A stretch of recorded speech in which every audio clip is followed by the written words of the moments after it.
तेव्हा कुठलाही भेदभाव अंतःकरणात न ठेव. बरोबर आहे मामा. सगळी कामं तुम्ही योग्य करायला वाटलं. सगळ्यांना प्रत्येकानं काम जबाबदारीनं करायला हवंय. तेव्हा सर्वांना सांगतोय बरोबर प्रत्येकानं आपापलं काम नोकराप्रमाणे करायला हवं.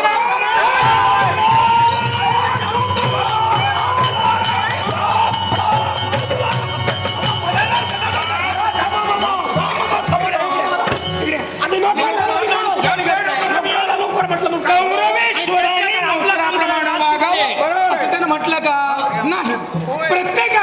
प्रत्येकात ते सुद्धा आले ना. हे नियोजन पक्क झालं. प्रत्येकानं आपलं काम पार पाडलं. चला तयारीला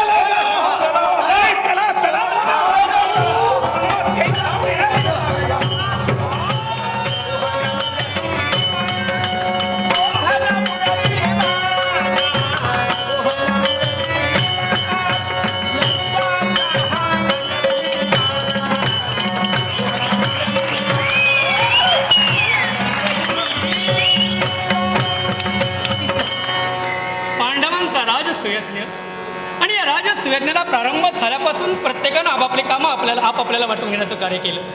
पण माझं मात्र एक आगळं वेगळं कार्य. हे शेणपाणी आणि हे उच्चिष्ट सगळेजण हसू लागले. कारण जगाचा परब्रह्म आणि हे शेणपाणी आणि उच्चिष्ट आपल्या हाती घेऊन गंगा तीरावर निघालाय. पण हे राजसुयज्ञाचा वेळ धर्माला मीच लावण्याचं कार्य केलं. आणि हा राजसुयज्ञात पांडवांकरवी यथासांग पार पाडला जातो. याचं कारण पंडूराजा 99 यज्ञ पूर्ण झाले. पण 100वा यज्ञ पूर्ण करण्यापूर्वी पंडूराजाला मृत्यू आला. आणि मृत्यू आल्यामुळं स्वर्गाच्या पहिल्या पायरीवर तो बसून राहिलाय. स्वर्गात त्याला जागा नाही. याचं कारण आत्मा अतृप्त राहिलाय, इच्छा अतृप्त राहिले. आणि म्हणून कुठंतरी त्याला स्वर्गात जागा मिळावी यासाठीच्या देवकी नंदनानं पंडूराजाची इच्छा पूर्ण करण्यासाठी धर्माला आज्ञा केली की हे धर्मराज राजसुयज्ञाला प्रारंभ कर.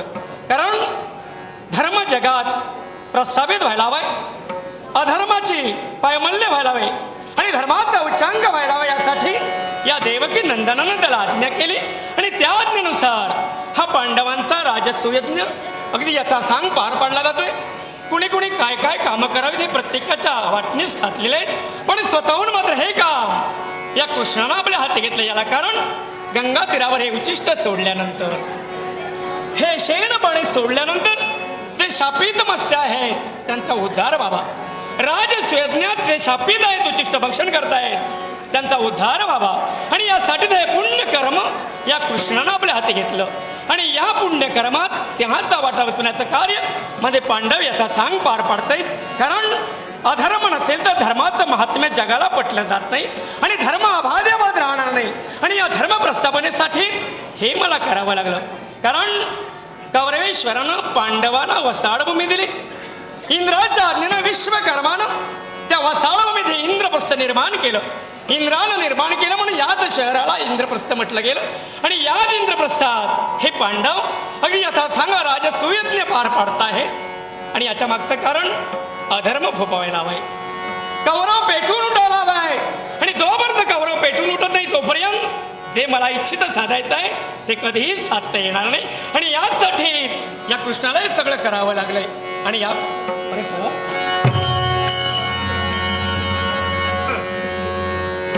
पंगतीच्या पंगती बसल्या जात आहेत. 2 कामं मात्र दाक्षावागी ठेवली होती. भोजन कुणी वाढावं माझ्या द्रौपदी ताईनं, उच्चिष्ट कुणी गळावं या कृष्णानं, ही कामं मात्र ठरलेली होती. आणि पंगतीच्या पंगती यज्ञमंडपात बसल्या असताना सुद्धा ही रडोबाई या मार्गानं का बरं येते? असणार काहीतरी शंका, असणार काहीतरी दुःख, त्यापेक्षा मला काहीतरी हितगुज विचारायचं. आणि म्हणून हे माझी द्रौपदी ताई याच मार्गाने येते. थांब, तुझी गंमतच करायला हवी.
कृष्ण पाणी घेऊन या गंगा तीरापर्यंत आला.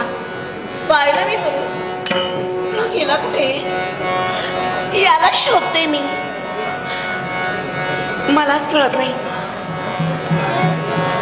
विचारायचं होतं, खूप काही विचारायचं होतं. मला तिला सगळ्या शंका दूर करायचे होते,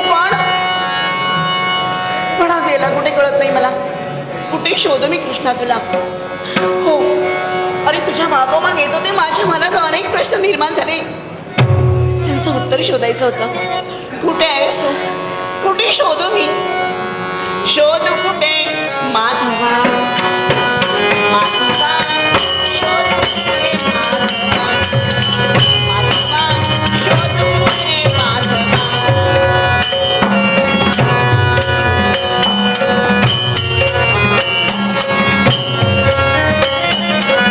गोकुळी नाही, भवानी नाही.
शोधण्यासाठी आले.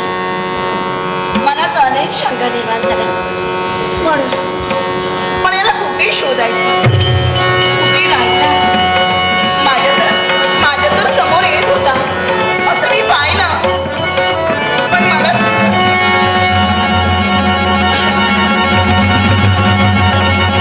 ओळखलं. तोच स्पर्श. हो, तो माझा कृष्णच आहे. आणि म्हणूनच या जगात रक्ताच्या नात्यापेक्षा मानलेलं नातं किती श्रेष्ठ आहे हे पटविण्याचं कार्य तुझ्या माझ्याकडे घडलं जात आहे. अगदी मृदू स्पर्श ओळखलास. ह्यात कुणाचं आहे? अगं क्षणभर तुझी थट्टा करण्याच्या निमित्ताने सगळं मला करावं लागलं. पण माझा प्रश्न आहे तुला, काय ग, काय झालं? प्रत्येकानं आपापली कामं यथासांग पार पडावीत. हो. कोणत्याही कामात कसूरता निर्माण होता कामा नये. ज्यानं कोणतं काम करावे त्यावेळी ठरलंय आणि त्या कामी प्रत्येकाची नियुक्ती करण्यात आले. असं असताना पंगतीच्या पंगती बसल्या जात आहे आणि तू इकडे काय करतेस? इकडे मी काय करते? हा, मला काही विचारायचं होतं. वाटलं तुम्हाला नक्कीच काहीतरी तुझ्या शंका असणार आणि त्या विचारण्यासाठी ज्या मार्गाने तू येते. पण माझं काम मला करायचं हे उच्चिष्ट आहे. थेटपणे मला नेऊन गंगेत सोडायचंय. हो हो, मग तू नेऊन गंगेत सोडच. हा, पण माझ्या एका प्रश्नाचं उत्तर. आता काय आहे तुझा प्रश्न? या तुझ्या स्पर्शावरून आठवलं. मला जे काही विचारायचं आहे ना, हा हा, म्हणूनच या एकांतात मी तुझ्या मागोमागे आलंय खरं. नाही पण आजपर्यंत कधी तू प्रश्न निर्माण केला नाही असं कधी झालंय का? नाही, आठव असं एक तरी दिवस आठव की मी माझ्या दादाला प्रश्न विचारला नाही. असं जेवणात एक तरी दिवस गेलाय तुझ्या, असं वाटतं का तुला? दादा, प्रश्न कोणाला विचारावा? हा, त्याला उत्तर तर द्या. उत्तराची अपेक्षा असते त्याला. हा, म्हणूनच तर. पण आज काय प्रश्न विचारायचंय? मला विचारायचंय. पण गुंता निर्माण करू नकोस हो. काही नाही. प्रश्न सुटण्यासारखा विचार. हो विचार. दादा, हा, मला हेच विचारायचंय. काय ते? जाऊ द्या. नंतर विचार. मला जायचंय ना, आता पुन्हा उच्चिष्ट करायचंय. पुण्यकर्म कुणालाही नकोय. हो, मान्य मला. हा, मलाही कर्तव्य आहे होय मान्य. ना, मग जा ना. पण एक विचारायचंय मग विचार लवकर. दादा. वेळ माझ्याकडे कमी. हो, मलाही जायचंय. दादा, मला काय विचारायचंय माहिती का? विचार. काय विचारायचंय? अरे, पंक्ती वाढण्याचं कर्तव्य माझ्या हाती आहे. आणि मी ते करत असताना काय झालं माहिती का? अरे, ऐकतोयस ना? बोल ना. काय झालं माहितीये का? गौरवांच्या पंक्ती बसल्या होत्या. मी वाढत असताना का कोणास ठाऊक, पण ना एकाएकी माझ्या कंचुकाची ग्रंथिका सुटली. काय करावं तेच मला सुचत नव्हतं. एका हातात पात्र तर एका हातात उचिष्ट. आणि दादा गौरवांच्या पंक्तीत मला सुचेना म्हणूनच तर मन एवढं भीतर बनलं की एक क्षणभर डोळे मिटले आणि कृष्णराम माझ्या मुखातून आलं. एवढ्या काय आश्चर्य माहितीये का? काय झालं? अरे सगळे गौरव हसू लागले. एवढं जण नाही, तर काही वेगळं आश्चर्य घडलं? कुणालाच काही कळलं नाही. पण आश्चर्य काय माहिती का काय ग? दादा? दादा जी माझी कंचुकीची ग्रंथिका सुटली होती ना, एकाएकी दोन सुकुमार हात माझ्या काकेतून पुढे आले. त्यांनी माझी कंचुकीची ग्रंथिका बांधली आणि माझ्या कानात ते स्वर पडले. ते स्वर कोणते माहिती का? कोणते? कृष्णे, हा. घाबरलीस? घाबरू नकोस. असा आवाज तुला ऐकू आला? दादा हा, तेच आलं असतील कुणाचे तरी. मला काय करायचं? आलं ना, लज्जारक्षण झालं ना तुझं. नाही, अगं त्या क्षणी तुझं लज्जारक्षण झालं ना. लक्षण जरी झालं ना तरी पण दादा हे पहा, मला सांग. तुला ते ते तुला अधिक संभ्रमात नाही ठेवलं. ते स्वर तुझे होते ना. हात माझेच होते, स्वरही माझेच होते. कृष्णे म्हणून हाक देण्याचं कार्य या तुझ्या दादानं तुला केलं आणि सगळ्यांसमोर तुझ्या लज्जेचं रक्षण या तुझ्या बंधूनं केलं. मग तर झालं ना, तुझ्या कंचुकीची ग्रंथिका मीच बांधली. मग तर झालं ना. म्हणजे तेच ते तू आता माझे डोळे पकडले होतेस ना, हा. तो स्पर्श तसे झालं. मी तेव्हाही ओळखलं होय ना. होतं. तरी पण मला माझ्या मनाच्या आता झालं का? उपवाशी मरतील सगळे. राहा तिकडं मला भोजन बनायचं जबाबदारी तुझी. पांडवांचं यथे ससान पार मला राम आहे. काय झालं? मग झाली शंका, अजून आता काय कुशंका आहे? नाही. मग आता शंका नाही. तर आता काहीतरी रडगारणं असणार. नाही ना? एक विचारायचं होतं. काय ते? सहज विचारायचं होतं. विचार. सहज विचार, मुद्दाम विचार, पण विचारलो. नाही सहजच विचारायचं होतं. मग विचार ना. चौकशी करायची होती उद्याची. कोणाबद्दल? तुझ्याबद्दल. काय म्हणून? दादा उद्या यज्ञाची सांगत आहे. हो. अनेक पावले स्त्रिया आपल्या राज्यात आले. उद्या यज्ञाची सांगत असल्यानं साऱ्या स्त्रिया मला काही ना काहीतरी नक्कीच भेटवस्तू म्हणून काहीतरी अयर देणार. मग दादा मी असं ठरविलंय. काय ते? या सगळ्या मला अयर देणार मान्यत मला, पण या सगळ्या अयर देण्यापूर्वी ना मला तुझ्याकडून काहीतरी अहेर हवाय. तुझ्याकडून यज्ञाची सांगत, पण सर्वांकडून. हा तुझ्याकडून मला अयर हवाय. हा. आणि म्हणूनच तर तो अयर मी घेत असताना पण मला सांग, अगं माझ्याकडे काय? मला ते शंका काय भक्तीने माहिती ज्या का? पांडवांनी मला अंकित केलंय, अशा पांडवांच्या गुरु हे काम मी करतोय. नाही नाही नाही. अधिकार तर माझ्याकडे काही नाही. तसं तुला नाही. जी वस्तू हवी ती अधिकारात द्यावे. ऐक ना. माझ्याकडून तो अहेर हवाय ना, तो काय? अधिकारात हवा. तू काय देणार मला? काहीतरी नक्की देणार ना? आता हे पहा, बालपणी मला मोदकांची आवड होती. हा. त्याच्यातील एखादा मोदक. अरे इतर स्त्रिया भेटवस्तू देणार आता मला. मी देईन, प्रसाद म्हणून भक्षण कर. मोदक. हा. अरे वस्तू म्हणून तुझ्याकडे काहीच अगं नाही. काय माझ्या अधिकाराचं? तुझ्या अधिकारच काहीतरी दे. सुवर्णाचे द्वारका आहे, पण द्वारकेवर अधिकार कुणाचा आहे? दादा माझ्या दादा. माझ्याकडे काय आहे माझ्या अधिकाराचं? तुझ्याकडे काहीच नाही. काहीच नाही. आता तुला जर द्यायला हवं असेल तर ते अधिकारात असायला हवंय, आणि अधिकारात तसं माझ्याकडे काहीच नाही. म्हणजे तू काहीच देणार आता नाही. काय देणार? जिथं नाही तिथं देणार कुठून? बरं बाबा. मग नको देऊ. इतर जे काही देतील ना त्याच्यावर समाधान मा. म्हणजे झालं ना? पण दादा मी जाते.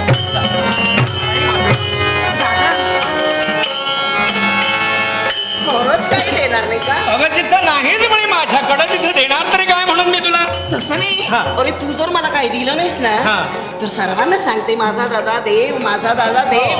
आणि देवानं जर मला काही दिलं नाही दिलंय म्हणून मग प्रेम दिलंय, बंधू प्रेम दिलंय. जगात कुणीही त्याला कधीही तोडू शकणार नाही. अतूट प्रेम दिलंय, अतूट. ते नाहीये. हा. आताच्या बायकांना काय हवं असतं, काही कोणी मोठं दिलं ना की ते कुजबुजत असतात. हा हा म्हणून- म्हणजे हा स्वार्थी भाव झाला. मोठं काहीतरी दिलं की मोठा झाला. प्रेम दिलंय का मी तुला? तू काय देणार वस्तू रूपाने मला, पण तुझ्या हा, हक्काचं आठवलं आठवलं आठवलं. हक्काचं दे दादा. अगदी अधिकारात आणि हक्कात माझ्याकडे तुला आहेर देणार दोघं आहे. आहे हा, सांग सांग सांगू काय का? हो सांगू का? हा. माझ्या अधिकारात हो आणि हक्कात काय आहे ते? माझ्याकडे घोंगडी आणि काठी आहे. हा, अगदी फार जुनी आहे, जुनी. जीर्ण झालंय बरं का, फटकी आहे. घोंगडी हा, गोकुळात असताना पासून शिल्लक ठेवलेले आहे. काठी. चांगला आहे. दादा हा. अरे इतर स्त्रिया मला नवं नाविन्य काहीतरी देणार आणि तू जुनं देण्याचा प्रयत्न करतोय. हे पहा, प्रेमानं दिलेलं मोलाचं समजायचं असतं आणि भावानं दिलेलं आहे ते. हो. तेव्हा तुला आहेर, एक घोंगडी आणि दुसरी काठी, मग तर झालं. आता माझ्या अधिकारात माझ्याकडून म्हणून एवढंच आहे. बर तू घोंगडी आणि काठी. काठी हेच देणार. हो. ती जीर्ण झालेली जीर्ण झाले. तीच देणार ना. आणखी काही नाही माझ्याकडे माझ्या अधिकारात. बर तू तीच देणार ना. हा, जा, मला माझं काम करायचंय का? दादा आता आणखी काय झालं? काय घोंगडी आणि काठीच देणार ना. ताई, मुळी चिंता करू नकोस. तुला माझ्याकडून जो आहेर हवाय ना जरूर मिळेल. कारण मी आहेर दिल्या व्यतिरिक्त कुठल्याही सुवासिनी स्त्रीकडून तू आहेर स्वीकारणार नाहीस अशी तुझी प्रतिज्ञा आहे. तशी तुझी जिज्ञास वृत्ती आहे. मग ऐक, माझे शब्द आहेत. सूर्यप्रकाशामुळे सत्याधिक स्वच्छ आहेत. जगात कोणी कधी ज्या वस्तूचा मोल करू शकणार नाही अशी अनमोल वस्तू सगळ्यावर मी तुझा बंधू तुला आहेर म्हणून देईल. मग तर झालं ना. हो आता आणखी काय राहिलंय का? एक विचारायचंय काय ते? दादा तुला आठवतं का रे? काय ते? नाही पाहिलं असशील ना रे तू. हम्म. अरे यज्ञ मंडपात ना ती यज्ञाची राख त्या राखेत अर्धवाट समिधा घातल्या, राख झाली. आणखी काय? अर्धवट सोनेरी असा मुंगूस रूपाला हो. जो काही कोणी लोळत होता ना हा. कोण होता तो? मुंगूस. हे काय विचारायला हवंय? पण मला अशी- फक्त अर्धी गंती होती सुवर्णाची. हो. हाच प्रश्न तुला निर्माण झालाय. तू पाहिलास ना? उच्चिष्ट भक्षण केलं, राखेत लोळू लागला. हो. पण ते कोण होतं? जा, सांगेन केव्हा तरी. हा, जा.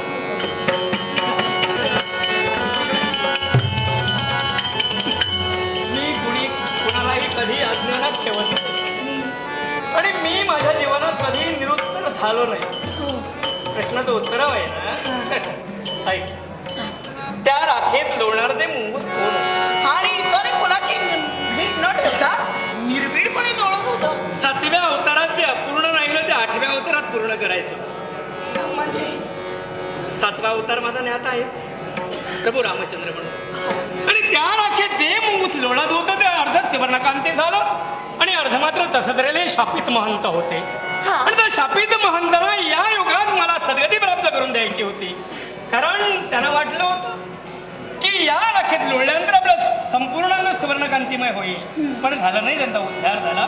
कारण शापित असल्यामुळं या युगात या त्यांच्या पांडवांच्या राजस्वी यज्ञात त्या महंतांचा उद्धार झाला. मुंगूस रूपानं धर्म ज्यावेळी राजस्वी यज्ञ करेल आणि त्या राजस्वी यज्ञात उच्चिष्ट भक्षण करशील तेव्हाच तुझा उद्धार होईल असा जो ज्या महंतांना शाप होता तो शाप पूर्ण झाला. नाव विचारू नको, सांगणार नाही. नाही एवढ्याला समाधान झालं. हो तेच मला प्रत्येक ठिकाणी दादाला विचारेन, दादाला विचारेन, सांगतो. सर्वांना सांगितलं. कारण काही काही गोष्टी हा. सांभाळून बोलायच्या. हो मौनम सर्वार्थ साधनम. समजलं? येऊ जा. बरं. गेली का? त्यापेक्षा अजून शंका कुशंका तिच्या मनात राहते. अर्थात वेळ नव्हता.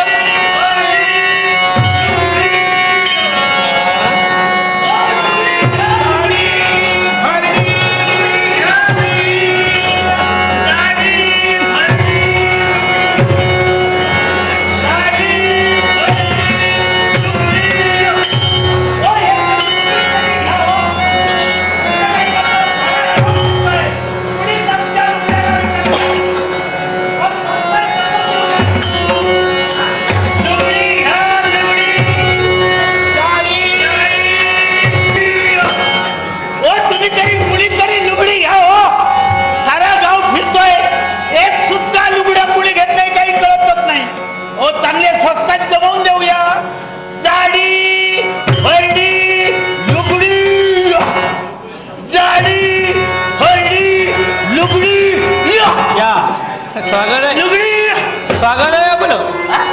आम्हाला याचीच गरज होती आणि अगदी वेळेचं औचित्य साधून आपलं येणं झालंय. नाही आम्हाला काही कळलं नाही. आपण एक व्यापारी आहात. होय तर लुगडी विकण्याचा आपला उद्योग आहे.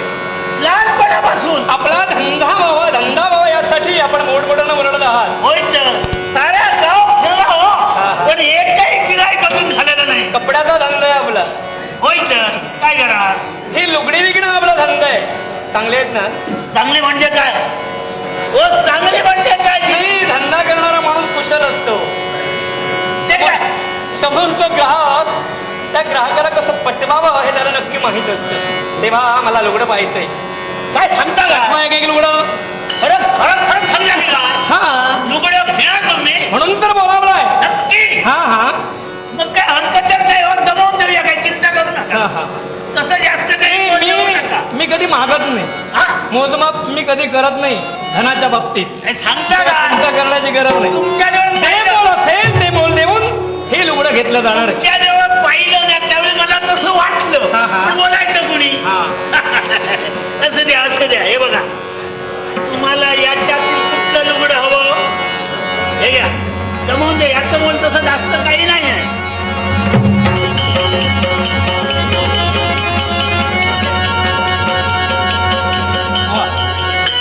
हे लुगडं फार छान आहे, पूर्वेपासून पश्चिमेपर्यंत. हा, हे नको ते नायलॉन असू द्या काही असू द्या. हे घ्या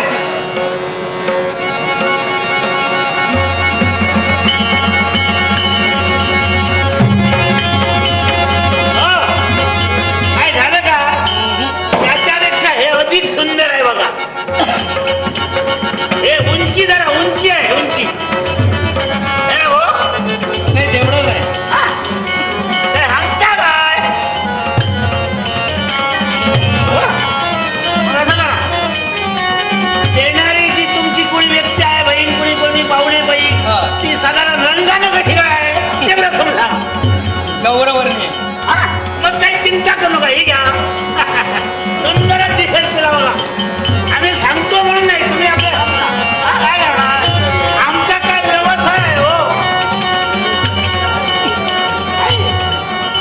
हो, नाही मला वाटतं आता हे तुम्ही उरका. काय आलं मला वाटतं मला हवी तशी हो आहे हो नाही कशी म्हणता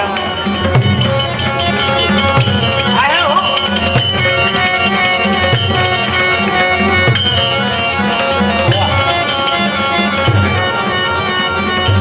छान.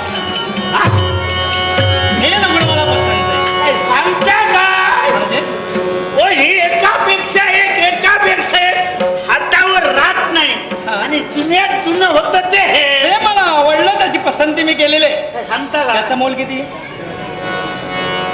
याचं मोल हा, याचं मोल किती आहे सध्या? काय किती आहे मोल?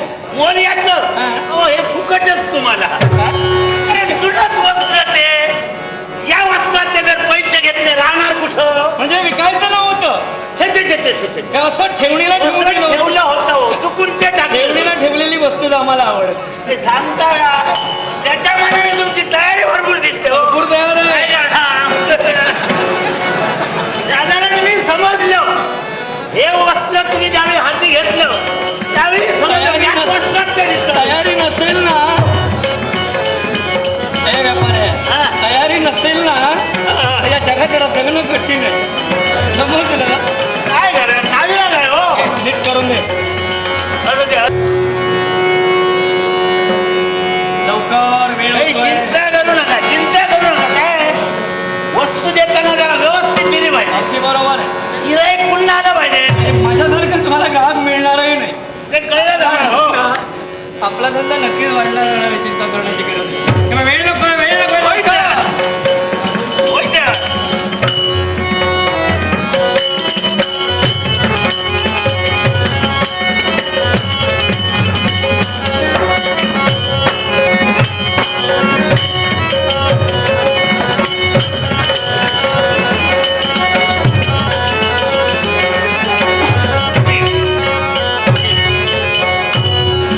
माझं हे कर्तव्य मला पार पडायचंय, तेव्हा गंगाला जावं.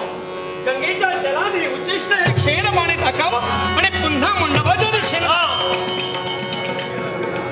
काय झालं? हे हातात हे उच्चिष्ट. हो, आम्हाला भूक लागली आहे. ठीक आहे, भूक लागली ना, उत्तम व्यवस्था केलेली आहे. हा? असेच चला मागं चल. काय भोजनाची व्यवस्था आहे. भोजनाची? पांडवांच्या दिशेनं चला. आता? पांडवांच्या इथं राजस्वेदने सुरू आहे. येणाऱ्या प्रत्येक अतिथी अभ्यंकर याचकांची इच्छा पूर्ण केली जाते. जिथं सांग त्यांना भोजन वाढलं जाते. भोजनाचा कार्यक्रम सुरू आहे. हो, पण आता आमच्याजवळ एवढा वेळ आहे, तिथं गर्दी असेल लोकांची. म्हणजे? का आम्हाला या व्यापार झाला पाहिजे, काहीतरी मिळालं पण पाहिजे. या क्षणी तरी आपली भूक भागवण्यासाठी, आपला जठराग्नी क्षमिण्यासाठी माझ्याकडे काही नाही आहे. उष्ट आहे, उष्ट. हो चालेल आम्हाला. उष्ट मला हो, हा? उष्ट सुद्धा चालेल. काय? भुकेला माणसाला कोंडा, नाही. झोप आलेला ना पण धोंडा. आम्ही मात्र हा अत्याचार मुळीच करणार नाही. काय हे उच्चिष्ट आहे. हा? हे उच्चिष्ट आम्ही तुम्हाला देण्यासाठी इथं आणलेलं आहे. त्या जलाशयात आम्हाला हे सोडायचं. उच्चिष्ट बाबा रे. ठेवून आता रे.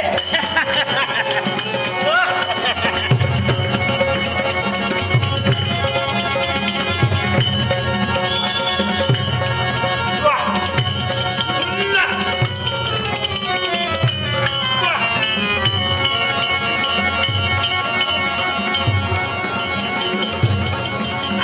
काय माणूस आहे.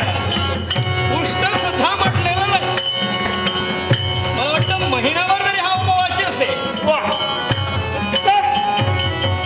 फार छान आहे. अरे उष्ट आहे ते. वा.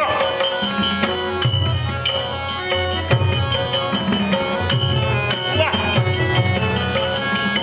चालेल ना. हे पिण्याचं पाणी नव्हे, हे शेण पाणी आहे. काय? हे शेण आहे. खराब आहे, खराब आहे. शेण पाणी आहे, ते पिण्याचं पाणी नव्हे. तेव्हा झालं एवढं बस झालं. हे तरी मला हो, जरा हो, हो. जरा थांबा. थांब म्हणतोय ना. अरे थांबा. तिथं उच्चिष्ट खाल्लं, तिथं शेण पाण्याला काय होत आहे?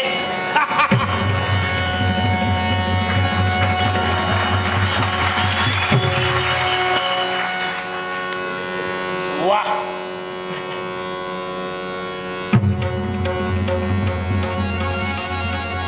वा. काय शेण पण पाण्याला सुद्धा वा म्हणतो. काय पण या शेण पाण्याला सुद्धा अमृतापेक्षा सुद्धा जो हो, त्याला काय कळणार? आपलं काम झालं, आपलं काम झालं. देवानं मला काही ओळखलं नाही. बरं आहे ना? हो. थांब देवेंद्र. देवेंद्र, देवा, अरे तुला काय वाटत? चुकलं माझं. या अशा वेशांतरात तू आलास. या देवकी नंदनानं तुला ओळखलं नाही. आणि काय रे लवाडा, तुझं काम झालं. शेण पाणी पिलं आणि म्हणू लागला अमृतापेक्षाही गोड. अमृताची चव आणखी कोणाला आहे? होय देवा, याला सुद्धा कारण आहे. हा. कारण त्यावेळी भरवशाचा शब्द दिला होता. 8व्या अवतारी एक दिवस तरी तुला देवा मी तुझ्या अवतार कार्यात सहाय्य करेन. मग ते बोललेले शब्द देवा सत्य करण्यासाठी या अमरेशानं या वेशात तुझ्या जवळ येणार. देवेंद्र, युगायुगाच्या ढयी अवतारानं अवतीर्ण झालो. पांडवांचं राजसूयज्ञ माझ्या अनुज्ञेनं सुरू आहे. अर्थात पांडवांना मिळालेलं धन जरासंधाचं धनही सदुपयोगी व्हावं, ते सुद्धा धर्मकार्याला लागावं म्हणून हे कार्य पांडवांना करण्याची आज्ञा मी केली. अर्थात या माझ्या कार्यात तुझा सहभाग मला हवाय. म्हणून अशा वेशांतरानं येऊन हे काम तू पूर्ण केलंय.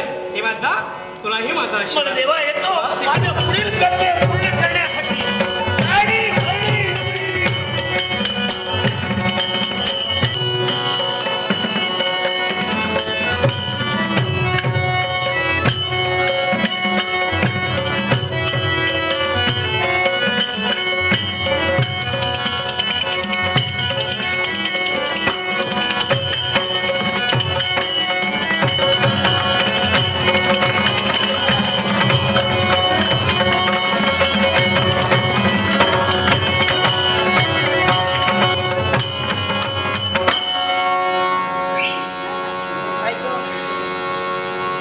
बरेच दिवस बसून बसून मला सारखा कंटाळा आलाय. खोटं सांगत नाही. तिकडं होते त्यावेळी बरं होतं. सिंधू देशात असं न होतं. हे काय उगाच सांगते. राजसी यज्ञाला सुरुवात केली आहे. आता केव्हा संपतोय कोण जाणे. आमच्यासारख्या माणसाला असा राजस यज्ञ मामांची सूचना वाटलं होतं. म्हटलं हे सगळं संपणार आहे, पण अजून काही संपलेलं नाही. एकदा लवकर जर संपलं असतं ना, आम्ही लवकर सिंधू देशात गेलो असतो. नाहीतर काय, मला म्हणतात काय, हिच्याप्रमाणे मी काय हात हलवीत नाही आले आणि आमची प्रतिष्ठा काय मी कमी केलेली नाही. मला म्हणतात काय, सिंधू नरेश यांची प्रिय पत्नी दुःशिला बसला, माझा थाट काय, माझा तोरा काय आणि मी कोण. सगळ्या गोष्टीचा मला राग येतोय. केव्हा केव्हा तो काय सगळं मिळते. वाटतं यांच्याबरोबर भांडण करावं आणि त्या फटाफट आपण निघून जावं, पण आपल्या प्रतिष्ठेला कलंक लागणार आहे म्हणून मी आतापर्यंत स्वस्त बसते. पण हे काय, माझ्या सौभाग्याच्या धनी इथं येते. म्हणलं संपला वर्तमान सगळं मी त्यांना कथन करीन. या हेतूखाली मी त्यांची वाट पाहते, पण यांचं काय अद्याप आगमन झालं नाही. प्राणेश्वर, मी तुमच्या पाया पडते. अहो, मला बसून बसून कंटाळा आला. लवकरात लवकर तुम्ही इथं प्रवेश करा आणि माझ्या मताप्रमाणे तुम्ही वागा. एवढी तुमच्या चरणापाशी माझी नम्र विनंती आहे ना, माझी नम्र विनंती आहे. माझ्या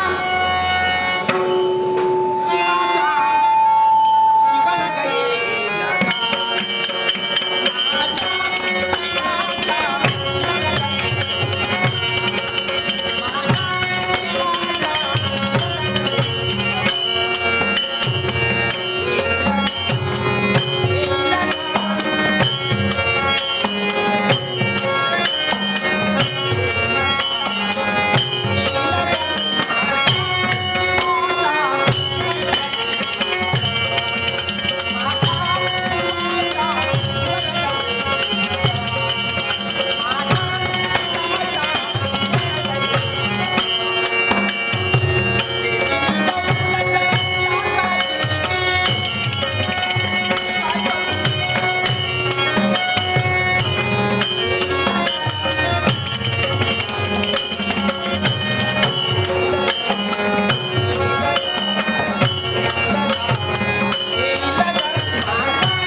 मामा, उगाच नाव काढू नका तुम्ही.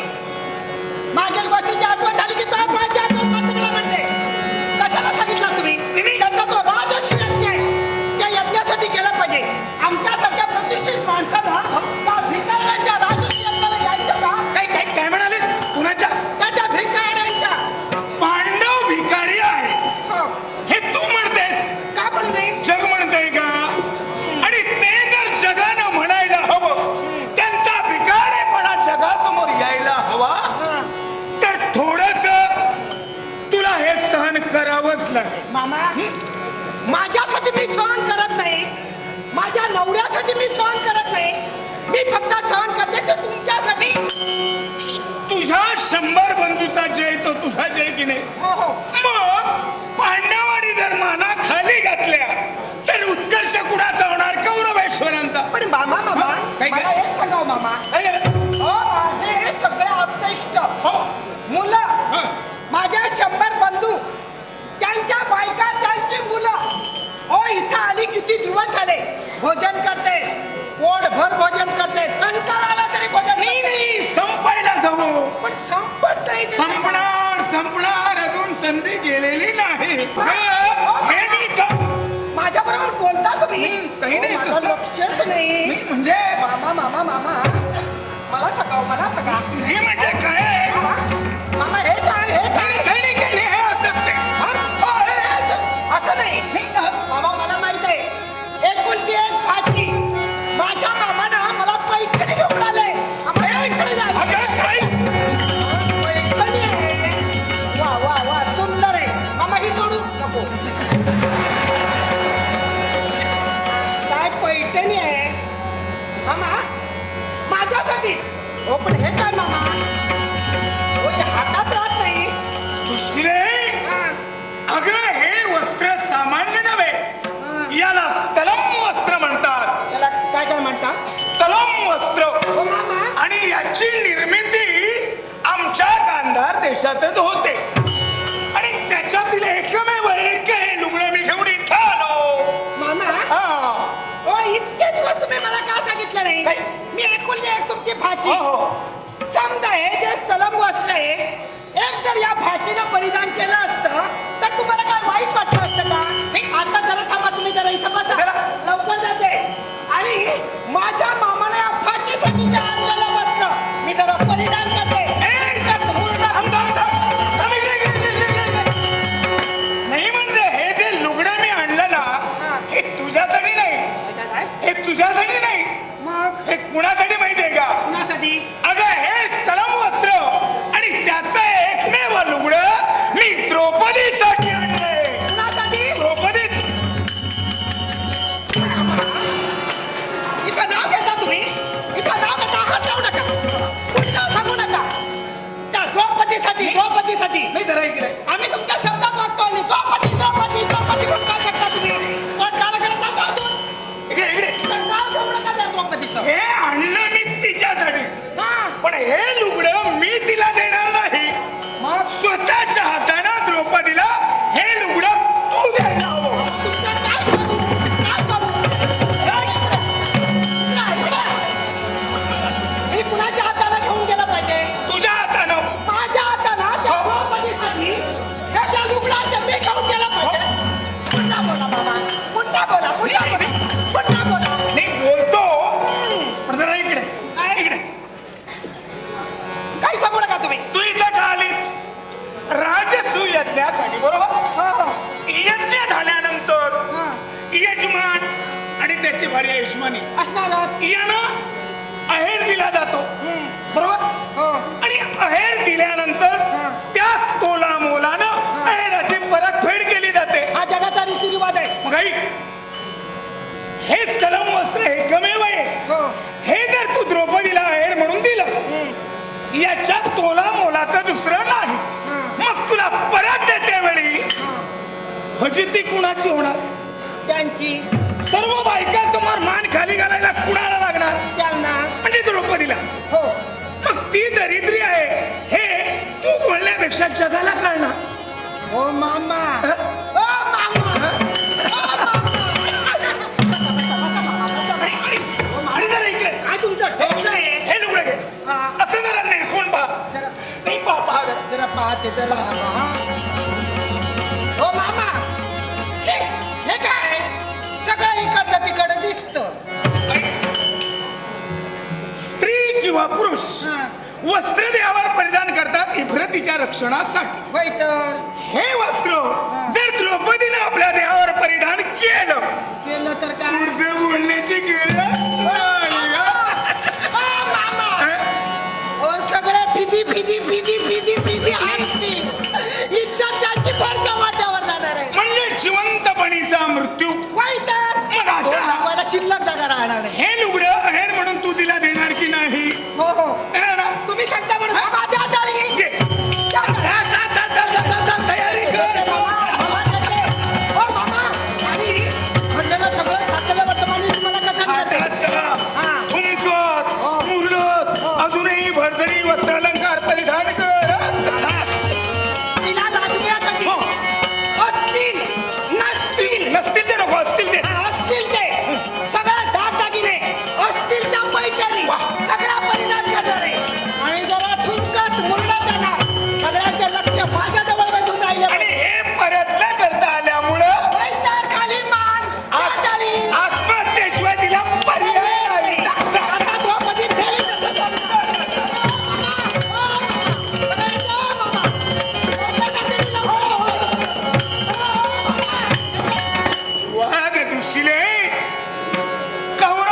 भगिनी तू तू तरी कशी पूर्ण असणार? एका साध्वीची विटंबना करायला निघाले. पण लक्षात ठेव, फट म्हणता फजिती केली नसेल तर शकुनी मामा हे नावच सांगणार नाही.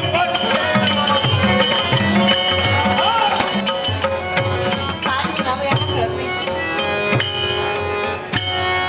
साऱ्या स्त्री उत्सुक आहेत, पण मनोमनी ठरविलंय मी की जोपर्यंत माझा दादा मला प्रथम अयर देत नाही तोपर्यंत कुणाच्या हातचा अयर स्वीकारणार नाही मी. म्हणूनच तर याची वाट पाहते. पण या कोण येत आहेत? कोणाची तरी नावाची बाई.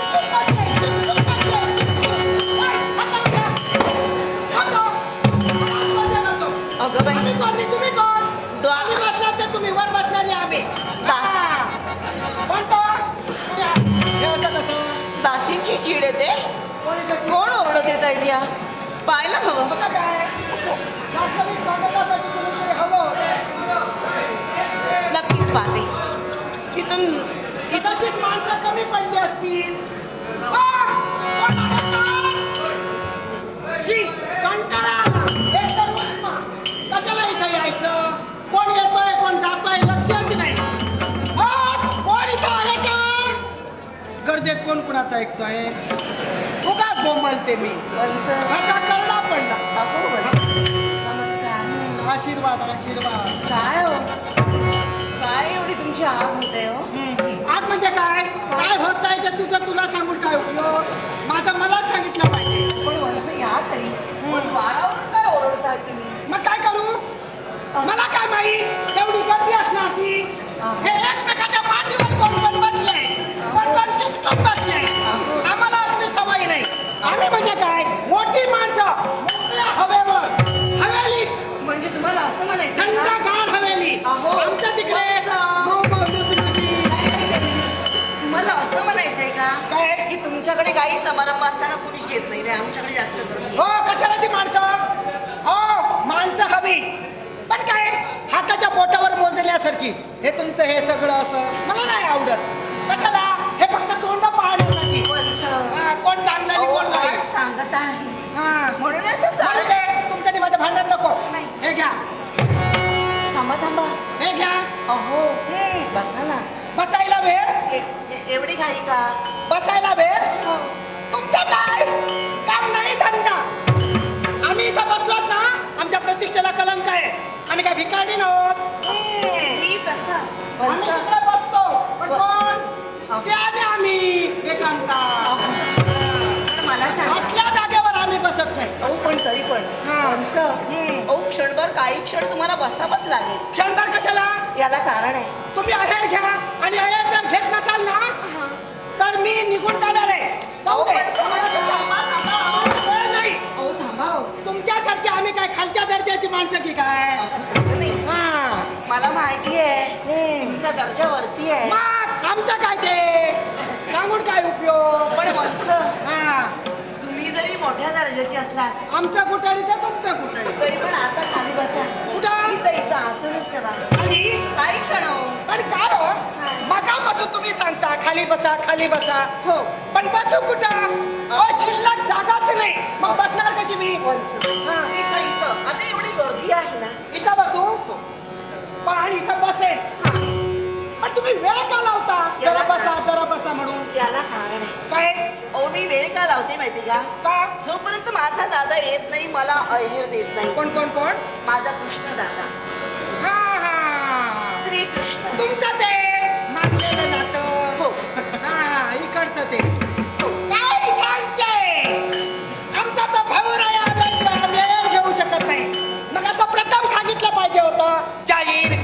माझा भाऊ राया आल्याशिवाय मी कुणाकडून अहेर घेणार नाही. मग एकट्यालाच पूजा ना तुम्ही. आम्हाला कशाला निमंत्रण दिला तुम्ही? हा. वंश ऐका तरी. कशाला ऐका? ऐका हो. काय झालं माहिती का? काय? एवढ्या सगळ्या स्त्रिया आहेत बसल्यात. हा. तुमची जेवढी आग होते. बरोबर.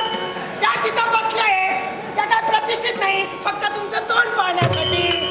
आमचं तोंड फक्त नवऱ्यानं पाहिलं पाहिजे, दुसऱ्याला नाही दाखवत. तुमचं काय असं आहे? तुमचं कोण तोंड पाहत नाही. तिकडं तिकडं फिरत हा. असं काय करता आज कित्येक वर्षांनी तुम्ही राज्यातून बाहेर आलात. तेच चुकलं उगाच आले. मला काय वाटलं होतं तुमचं एवढं असं असणार ते. आता कळलं. आणि त्यामुळे काय झालंय आल्याने तोंड कशी पडले उपयोग काय. अहो पण तसं नाही, आम्ही तुम्हाला इथं जे बोलविलंय ना ते 2 उशी पाडण्यासाठी. मग काय त्याचा अर्थ तोच. मला भाऊ राहायचा मोठेपणा सांगायचं नाही. त्याच्याने माझं काय पटत नाही. मला माहित आहे तो कसा आहे तो. अहो वंश हा. मला माहिती आहे बायका दिसल्या की नाचत राहणार आहे. नाहीतर कुठं तरी रडत बसणार आहे. असा आहे तो. त्याच्या खोडी मला माहित नाही. पण वंश हा. मी एवढे वैतागतात मला सांगा. हा. 100 कौरवांच्या तुम्ही भगिनी आहात. हो हो. असं असताना लाकात बसण्या उठण्याची सवय तुम्हाला हवी अशा एकल कोणत्या कशा हो? आपुलकीच्या माणसाबरोबर मी बसत असते. परच्या माणसाबरोबर बसत नसते. हा. तुमच्या हे नातं सांगतात कसलं नातं ते. बरोबर. तो कुठं आणि तुम्ही कुठं. वंश तेव्हा तुमच्याबद्दल मला काही बोलायचं नाही. बसा. त्याला तुम्ही घ्या बाहेर स्पीकर नंतर केव्हा तरी निमंत्रण द्या. बसा. आठवण झाली वेळ मिळाला येऊ केव्हा तरी रथावर बसू. येतो आम्ही. वंश थांबा हो. काय काही क्षण थांबा येईल आता. नको त्याला द्या आणि तुम्ही पूजा त्याला. नको नको वंश. हा. अहो अशा रागाला जाऊ नका. रागाला जाऊ नका तर काय करू. अहो. जाऊ नको. जाते नको, नको. जाते. हो नको. काय करू राहू. बसा, बसा. जाते हो. नको आणि आता जाऊन जाऊन तुम्ही कुणाकडे जाणार? कुणाकडे भेटेल. या सौभाग्याकडेच ना. मग आणखी कुणाजवळ चला. जाऊ. तुमच्यासारखं हे नाही तर ते. वास्तविक हा एक नंतर घेतला पाहिजे होता. तुमच्या अर्धवट माणसं हो ती मोठी माणसं त्यांचा पहिला आहे. आम्हाला काही किंमतच नाही. खरंच बाई साऱ्या स्त्रिया खोळंबल्या आणि तरी पण अजून हा आलेला नाही. काय करू जेणेकरून तो येईल. कृष्णा लवकरात लवकर येईल. लवकर